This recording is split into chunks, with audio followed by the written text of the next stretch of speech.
late in the game, but then George Pickens shows up and makes a great catch, makes a great run. Yeah. Right? I think the Cowboys win this one. Late field goal from Brandon Aubrey to win the game 24-21.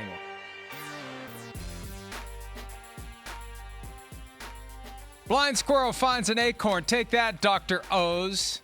Is it Dr. Oz? No, yeah, that's it's Dr. Dr. Oz. It's Oz. Oz the Mentalist. Right. I bet Oz the Mentalist didn't have 24-21 Cowboys win. Oh, he probably had the whole league, bam, all games, just exactly right. I mean, he's got you beat. Sorry. Keep working, though. But that was amazing. It was a great call by you, certainly. And what did I have, 24-20 Eagles? That hurt me.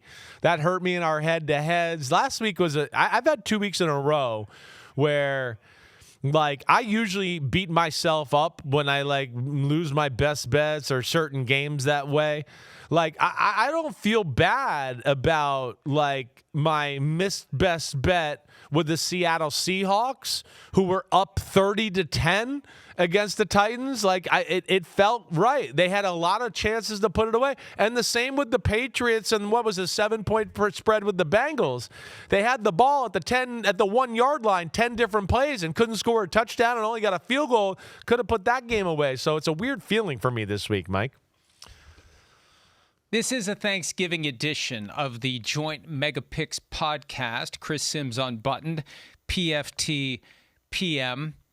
We're going to focus on the Thanksgiving Day games here. We'll have a separate podcast that looks at the rest of Week 13. No buys this week. They have buys next week. This is 1 week where everybody plays because they got a lot of games to fill. They got 3 on Thursday, 1 on Friday, the full slate on Sunday, and then the Monday night game. So we are going to get to it. You did go 11-3 last week straight up, which isn't too bad. And we are now tied straight up. Why am I Kramer? Hi, buddy. And you are, yes, the Green Giant. That's very good.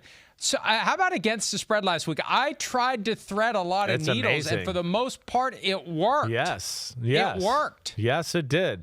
Let alone you had the shamrock up your ass with that Cowboys game, the shamrock up your ass with the Chiefs game.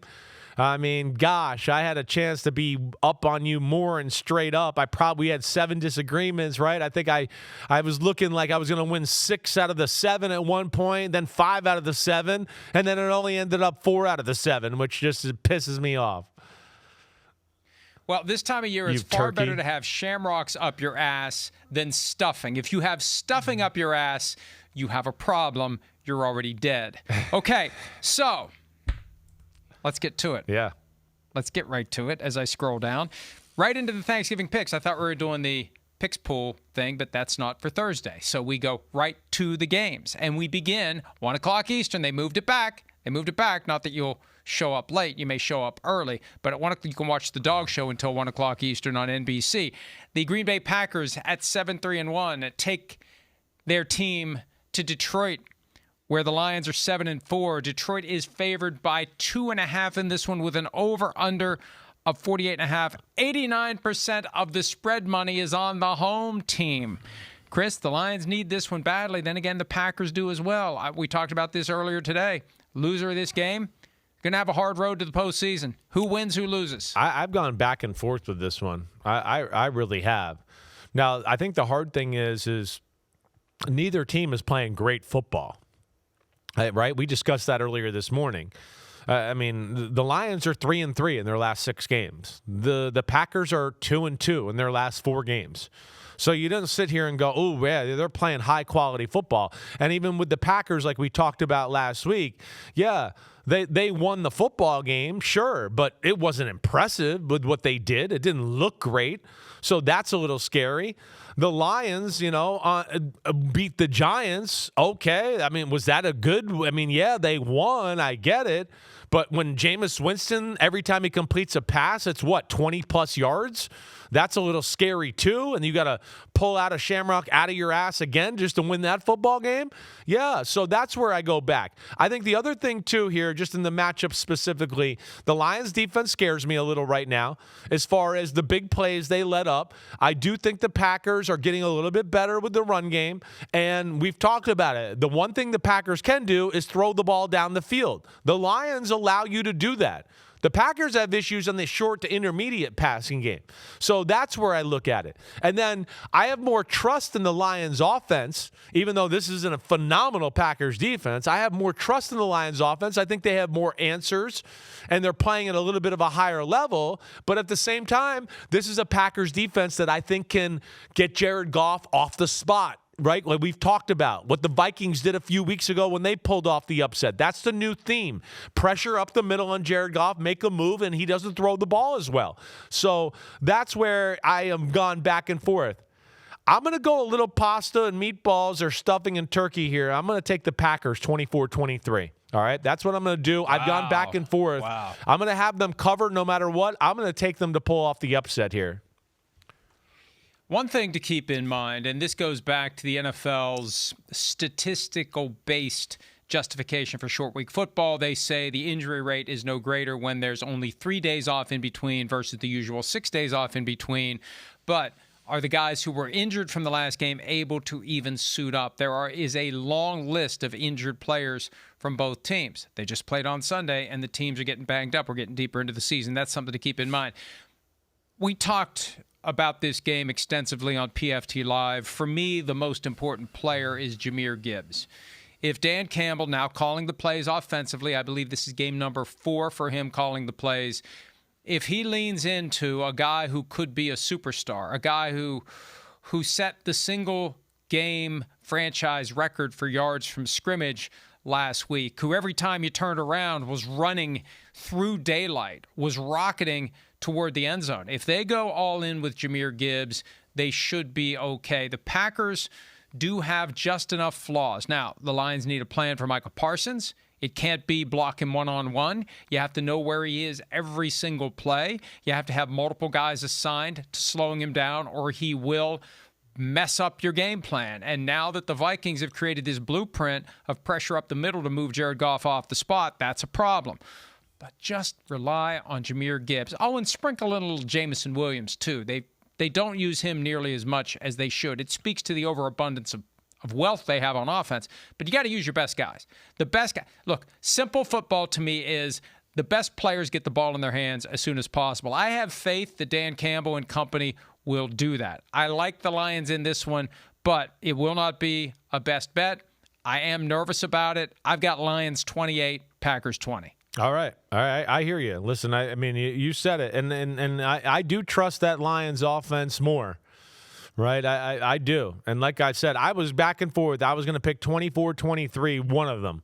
And I first wrote down Detroit, and then I wrote question mark, and then I wrote Green Bay, and then I just wrote the game out with a question mark, and I kind of made my decision as I talked it out right there on which one I was going to pick to win 24-23. Wow.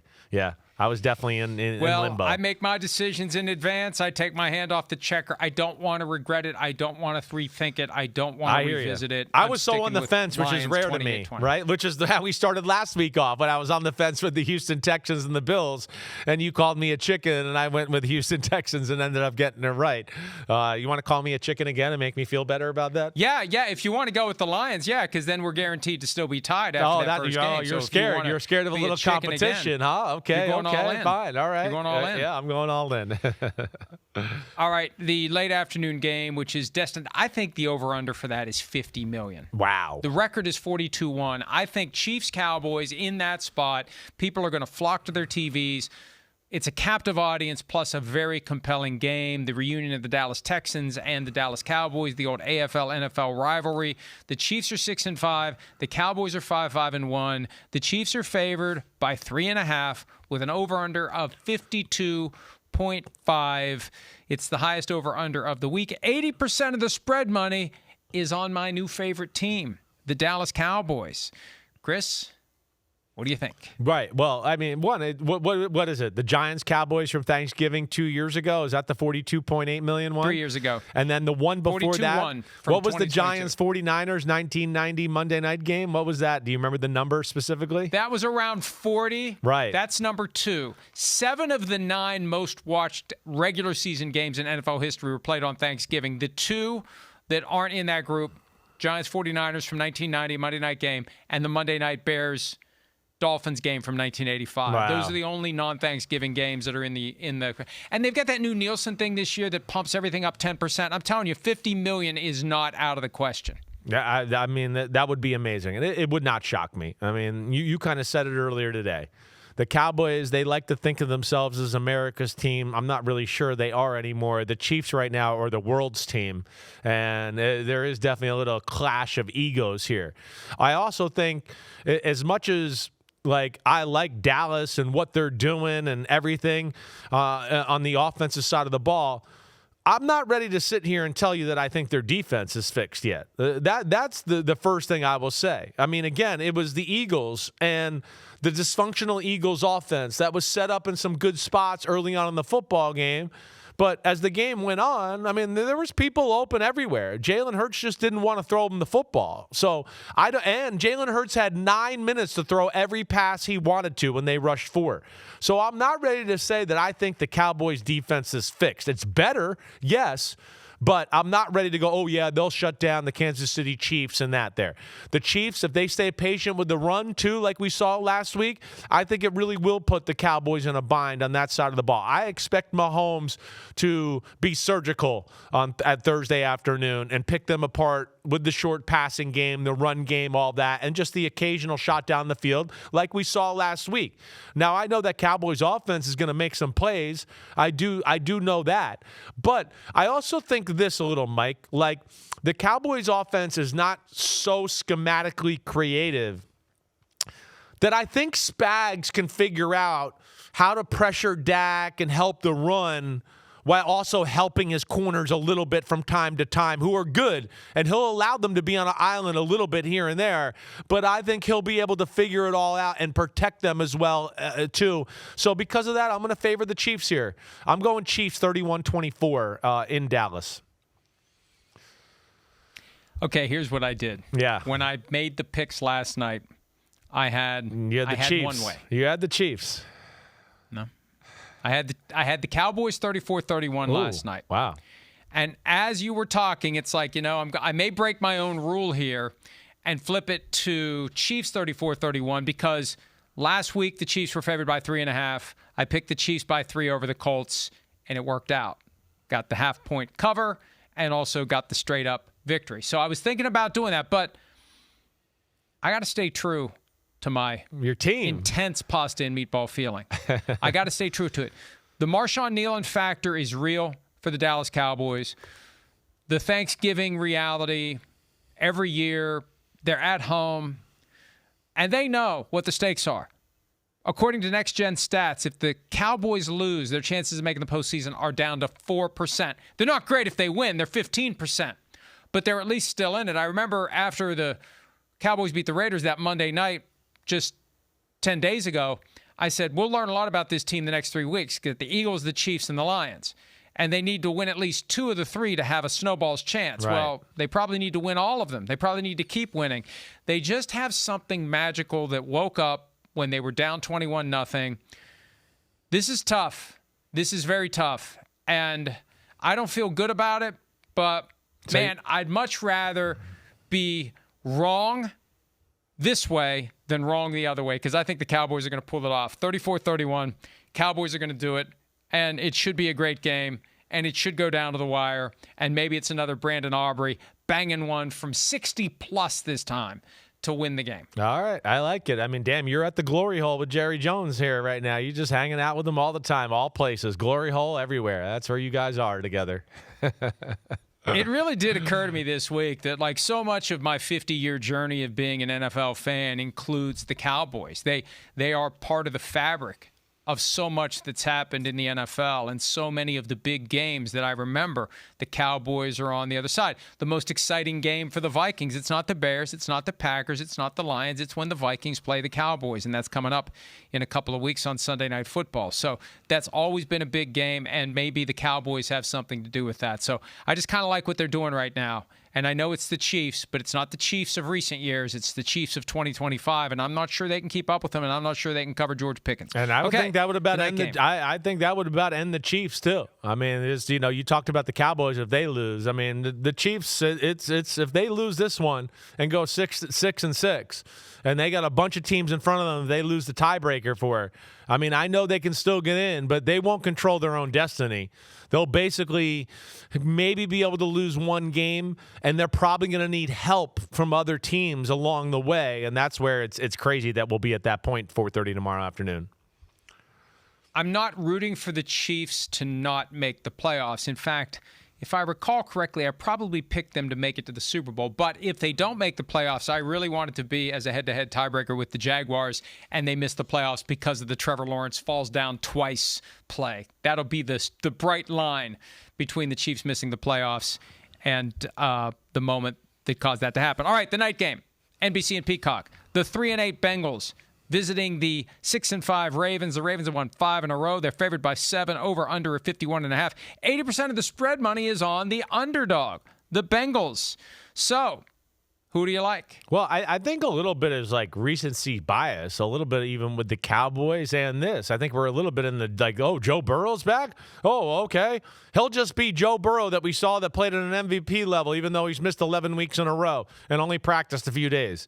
I just can't buy into that. Now, I mean, Joe Burrow, he might be capable of proving me wrong, but I've seen that very rarely in my football lifetime where somebody misses 11 weeks and they come back and go, hey, we're playing one of the better defenses in football over the last 6 and 7 weeks. I'm going to just dice them apart.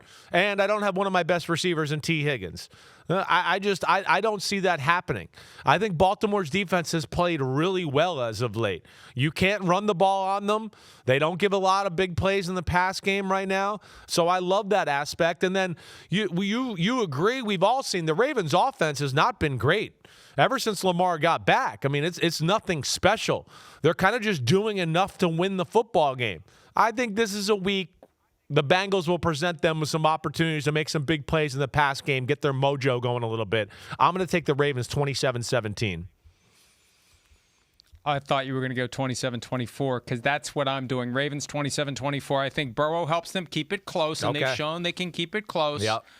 But the Ravens just sluggish on offense. Lamar Jackson not nearly at top gear. He's got a toe injury now to go with the ankle injury he had last week, to go with the knee injury he had the week before. He's been really banged up. He's not himself. So I think it's going to be hard for them to cover. I think it's going to be hard for them to blow them out. I think the Bengals are going to keep it close. I think Jamar Chase is going to be a man on a mission after being suspended.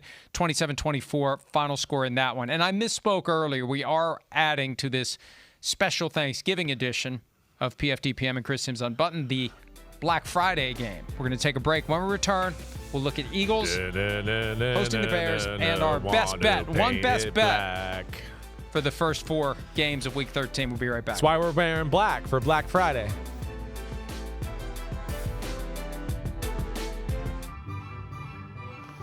Ah, look at him. The National Dog Show, presented by Purina. Thanksgiving at noon on NBC and Peacock, right after the parade.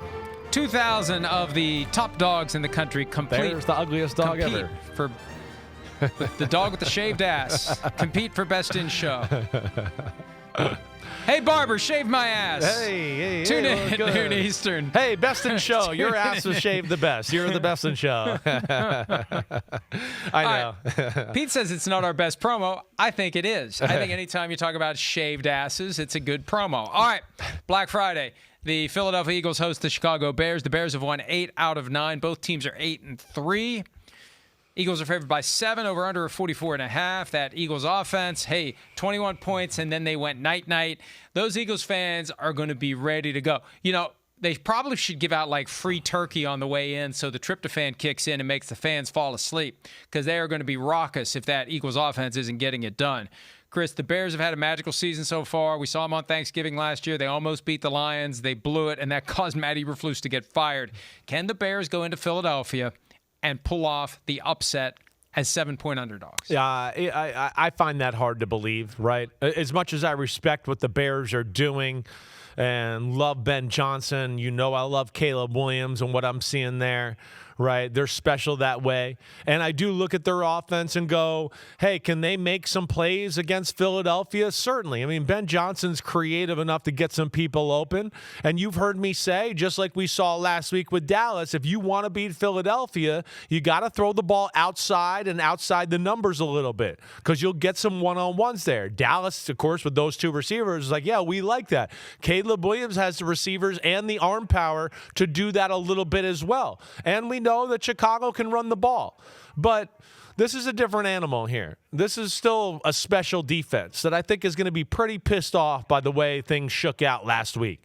I think on top of that, and I think on what I look at too is going, right, this is a big test for the Bears. I don't think the Bears have ever been in this moment, right, as far as this team right here, where it's like, whoa, one standalone game. There's expectations for you all of a sudden. You're playing the Super Bowl champs. They're pissed off. Like, whoa, they're going to be ready to go. You're not going to catch them by surprise here. And then I don't trust Chicago's defense a whole lot. I worry about them getting overpowered a little bit in this one. I'm going to go Eagles 30-20. It's amazing how the Bears have put this season together. They had the impressive win after starting 0-2 against the Cowboys. 25-24 identical scores against the Raiders and the Commanders. That's not overly impressive. Beating the Saints, okay. They lost badly by 14 to the Baltimore Ravens. Shootout where they had to pull a rabbit out of their ass against the Bengals. Had to contend with the Giants, come from behind there. Come from behind against the Vikings, come from behind against the Steelers. Right. You're saying it right. I mean, let's be realistic about it. It's fun to see what the Bears have done, but now we get to the big boy portion of the schedule, and it starts with the Eagles, and it continues with 2 games against the Packers, another game against the Lions, the 49ers, the Seahawks. They could go into a free fall here. And I don't see them winning this game. I'm going to give them the cover, not that I did it deliberately, because the score that came to my head last night was 20-14 Eagles. So as it turns out, I'm picking the Bears to cover, and I don't feel very good about that, but I'm sticking with it. Eagles 20, Bears 14. Yeah, I hear you. And, I think if you're the Bears, you hope that you get the Eagles maybe asleep at the wheel a little bit. Maybe the offense is, again, not functioning, at the level we saw at the start of the game last week, and instead is more in the mode of what we saw later in the football game, where they couldn't really do anything. I think you look for that. Can Caleb Williams, another aspect where I just don't love the Bears, can Caleb Williams make some of those magical plays we've seen him make where he escapes the pocket and does crazy things? I think that's hard against the Eagles. The Eagles are pretty disciplined in how they rush the quarterback. Also, on top of that, they got guys on the edge that when you do break, they can run down a Caleb Williams. It's not like he's going to have a definitive speed advantage there. So I hope it's good. I hope it's exciting. I hope Ben Johnson's got a good game plan here ready. But, yeah, I don't think they're quite ready for this test as of yet with the young, lifeline of this football team and where they are. All right, we get one best bet each for the first 4 games of the weekend. Who are you taking? I'm going to take the Chiefs. I'm going to believe in the Chiefs here, right? I know I got the Eagles covering, but I don't trust the Eagles offense right now. So I could see it like close to a score like you had too, where they don't cover. They win by 6 points. I don't trust that. The other game that, I thought about the Ravens because I got them winning by 10 points. But I don't trust their offense either, to your point. And the Joe Burrow thing scares me just a little bit there. So I'm going to go with the Kansas City Chiefs with their backs against the wall. I like them to win this game. I've only got one favorite covering, and that's the Lions. And that I'm not going to play this game of, picking the Cowboys to be the best bet. I thought about it, but I think this is simple. 2.5 points. I think the Lions win by at least a field goal. It's that simple, even though it's a little more complicated with only 4 to choose from. All right. Hey, last thing I want to say, too, just on that game, right? Like that game. Are they saying, 2.5 points at home? I mean, they're saying on a neutral field they might favor the Packers a little bit there, right? I mean, that to me kind of jumped out. I mean, is it a 1.5? All right, so, yeah. All right, so Pete's telling me usually 1.5 you get for home, right? It used to be 3, but it's changed. Okay. And I don't know why it's changed. Right. But it used to be 3. That was the loose, home field advantage. But under that standard, they're kind of Like, it'd be interesting to see what this game would be in Green Bay. And they played in Green Bay, and the Packers handled them. So this is an opportunity for the Lions to avoid the sweep. Not that the sweep matters for tiebreaker purposes because the Packers have a tie. But if the Lions lose this one, they are in, to use the technical term, deep shit. Yeah. So we'll both those games. The early one and the middle one, the loser of the team could be cooked, more cooked than the turkey that we'll be cooking tomorrow morning. All right, that's it for the special Thanksgiving edition of Chris Simms Unbuttoned and PFTPM. Make sure you watch the full, but for these 4 games, Week 13 edition elsewhere this weekend. Enjoy Thanksgiving, be safe, and don't fall asleep during the games. Happy Thanksgiving.